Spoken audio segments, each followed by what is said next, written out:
한국교회에 주어진 여러 가지 과제 중 도시와 농촌교회 간의 양극화도 빼놓을 수 없습니다. 이런 문제를 해결해보고자 다각적인 노력을 기울이고 있는데요. 그 노력 중에 미래목회 포럼의 고향교회 방문 캠페인도 빼놓을 수 없습니다. 오늘 이슈를 보는 창에서는 미래목회 포럼 대표 이상대 목사님 모시고 이와 관련된 내용 말씀 나누겠습니다. 목사님 안녕하십니까? 네, 안녕하세요.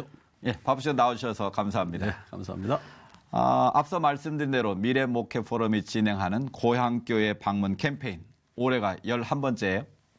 네, 11번째가 아니라 11년째입니다. 아, 그렇군요. 1년에 2번씩 추석과 설 때 우리가 이 캠페인을 전개하고 있으니까 22번째가 되어지는 거라고 볼 수 있는 것이죠. 네. 예전에는 명절이라 할지라도 본교회에서 꼭 예배를 드리는 것을 당연시 했습니다마는 네. 이 캠페인은 명절 때가 되어지면 이제는 고향교회 가서 예배를 드리자라고 네. 하는 운동이 되겠습니다. 그렇군요.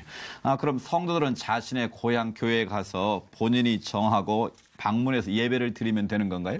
네, 기본적으로 그렇다고 볼 수 있는 것이죠.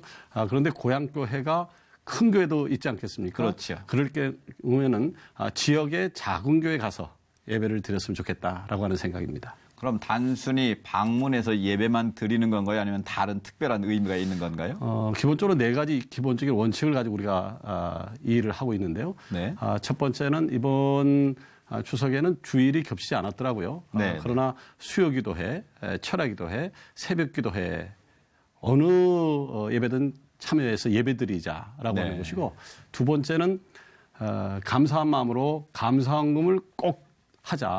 감사헌금을 드리자. 네네. 네.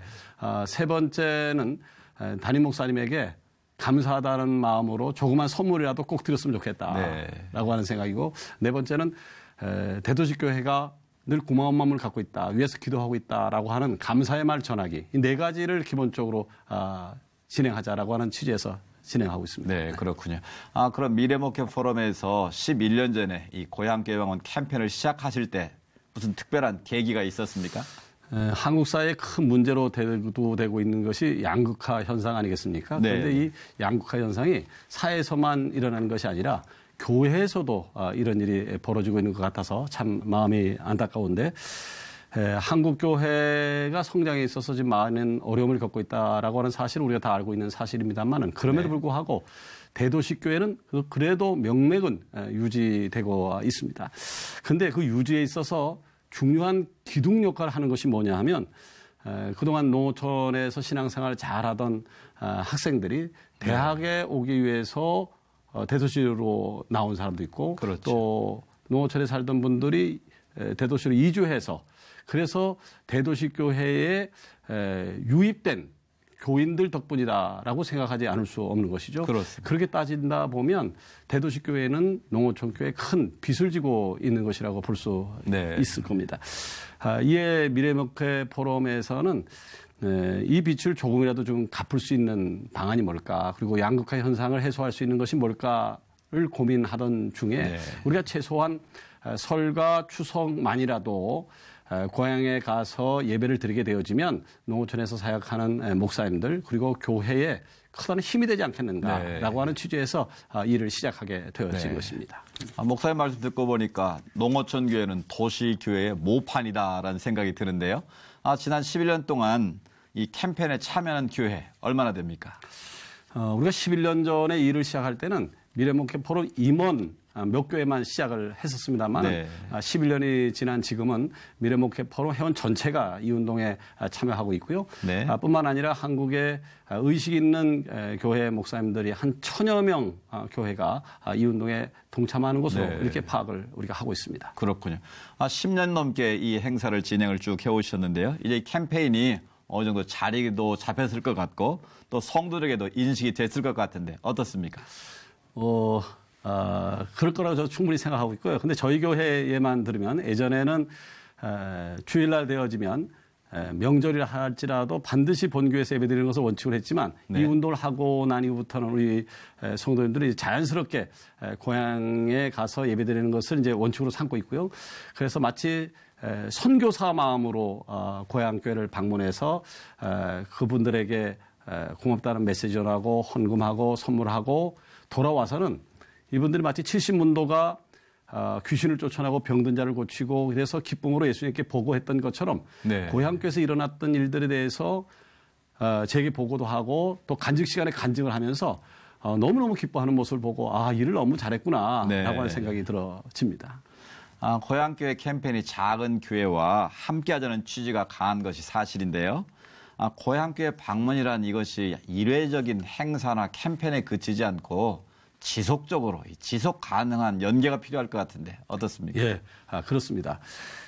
이 일은 한국교회가 공생, 상생할 수 있는 중요한 기회이기도 하고 굉장히 좋은 일이라고 생각을 합니다.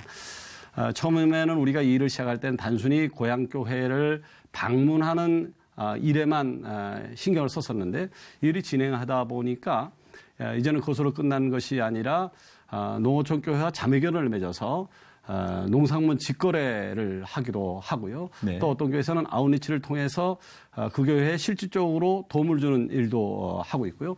또 어떤 교회에서는 농어촌 교육자들을 초빙하고 또 그인들을 초청해서 격려하는 것으로 발전해 나가고 있는 상태입니다. 교계 반응도 굉장히 긍정적인 것 같아서 우리가 고무되어 가고 있는데요. 예를 들면 대한예수교 장로회 통합 측에서는 총회장 특별 목회 서신을 통해서 농어촌 교회 방문 캠페인을 벌일 것을 독려하고 있고요. 교계 지도자들도 여기에 대해서 적극적으로 동참하는 것 같아서 매우 기쁩니다. 그렇군요. 장기적으로 도시와 농촌 목회자 간의 정서적 양극화 해소까지도 기대해 볼 수 있을 것 같은데요. 이번 캠페인을 진행하시면서 기대하는 바를 좀 한번 마지막으로 말씀해 주시죠. 이 캠페인을 전개하는 데서 가장 중요한 것은 지속성이라고 생각을 합니다. C채널에서도 이 운동의 중요성을 인식하고 이런 자리를 마련해 주셔서 너무 감사한데 한국 교계 언론에서 여기에 특별한 관심을 갖고 계속해서 홍보도 해 주시고 그러면 참 좋을 것 같고요. 더욱이 내년에는 이제 종교개혁 500주년을 기념하는 아주 의미 있는 해입니다만은 그렇기 때문에 한국교회가 이제 교파나 또 농촌이나 어촌, 도시, 생각 이런 것을 다 뛰어넘어서 하나가 되는데 최선을 다해 주셨으면 좋겠다라고 하는 호소를 교계에 드리고 싶습니다. 네. 목사님 지난 11년 동안 이 고향교회 방문 캠페인을 쭉 진행해 오셨는데 그런데 성도들이 고향교회를 방문했을 때 그 도시나 농촌교회 목회들의 반응이 궁금하거든요. 우리 성도님들이 고향교회 가가지고 예배드린 경험을 얘기하는데 굉장히 큰 감동을 받았어요.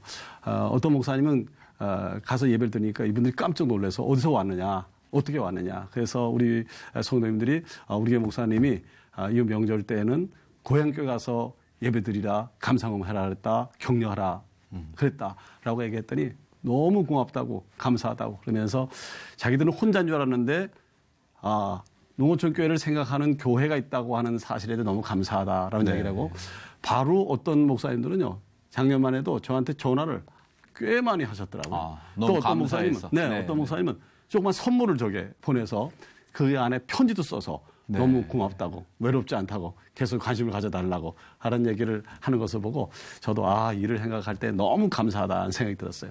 하나 덧붙이자면 일을 하는 데 있어서는 도시교회가 굉장히 큰 어떻게 보면 손해를 감수해야 된다라고 할까요? 왜냐하면 우선 교회가 성장하는 데서 리듬을 타야 되는데 농어촌교회 방문 캠페인을 벌이다 보니까 본교회 참석을 못하게 되는 40%는 주일날 빠지는 거예요. 그러면 그 리듬을 타는 것이 굉장히 큰 어려움을 겪고 또 하나는 재정적으로 굉장히 큰 어려움을 겪을 수 있습니다. 재정적으로 굉장히 손해를 보지만 그러나 이것은 한국교회가 살아날 수 있는 그야말로 공생상생할 수 있는 일이기 때문에 이 일을 기쁨으로 하고 있고 다른 교회에서도 이 일을 적극적으로 좀 동참해 줬으면 좋겠다라고 하는 기대치가 있습니다. 네, 그렇군요.